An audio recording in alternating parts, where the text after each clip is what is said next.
Learning goal number 21, solving one-step inequalities.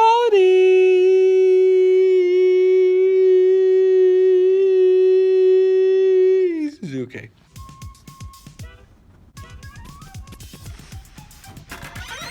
Learning goal number 21, solving one-step inequalities. All right, great thing about solving inequalities is solving an inequality like an equation. We've worked with solving equations for a while. So solving inequalities should not be any more difficult because we've already worked so much with equations. Basically, do the opposite of what is happening to your variable. So if something is adding to your variable, subtract it. If something's subtracting, add it. Multiplying, dividing, dividing, multiplication, so on, right? We know the inverse operations.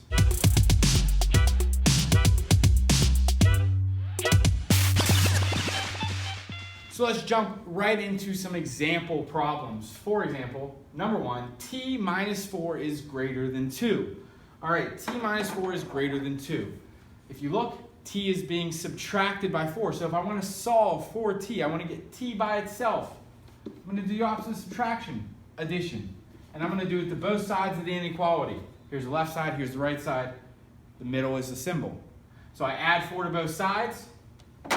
From there, I get t that cancels is greater than 2 plus 4, 6. So t is greater than 6. We go down here to example number 2. We have 2 is greater than a plus 7. Now I know the variable is not on the left-hand side. That's all right. Let's not freak out. Let's solve it here, and then at the end, I'll flip it.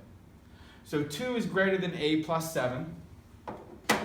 A right now is being added by 7. So subtract 7. I subtract 7 from both sides. 2 minus 7. 2, take away 7, or 2 plus negative 7 is negative 5, and that is greater than a. Now, like I said, your variable's on the right-hand side. I always write my inequalities and equations with variables on the left. So from there, just flip everything. Take the a from the right to the left.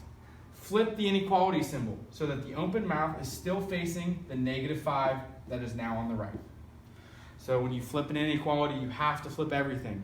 If from the beginning of this problem you were to flip it, you could bring the a plus 7 over, flip the symbol so it's a less than, and then leave the 2 on the right-hand side, or move the 2 to the right-hand side, and you could solve it from there and get the same thing. I just prefer to flip it at the end when there is less happening.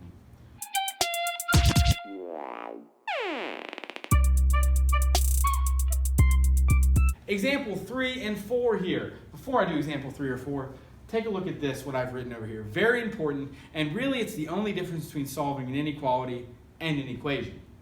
If you multiply or divide both sides of an inequality by a negative while solving, you must flip the symbol. Meaning, if while I'm solving, I multiply both sides or divide both sides by a negative while solving, then I have to flip the symbol. So if I take a look at number 3 here, negative 4 is multiplying by r. So to solve here for r, since negative 4 is multiplying, I would divide.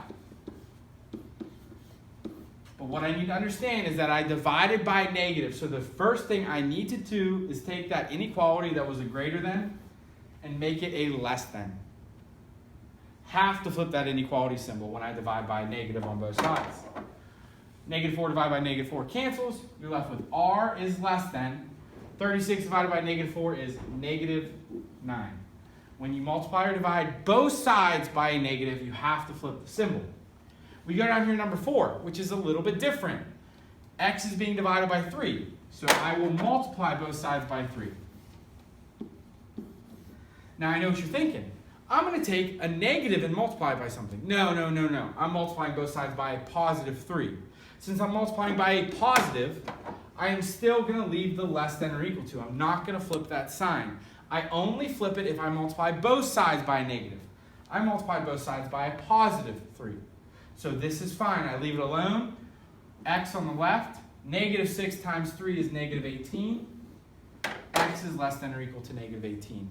You only flip the symbol when you multiply or divide both sides by a negative, which I did in example number 3. I did not do that in example number 4.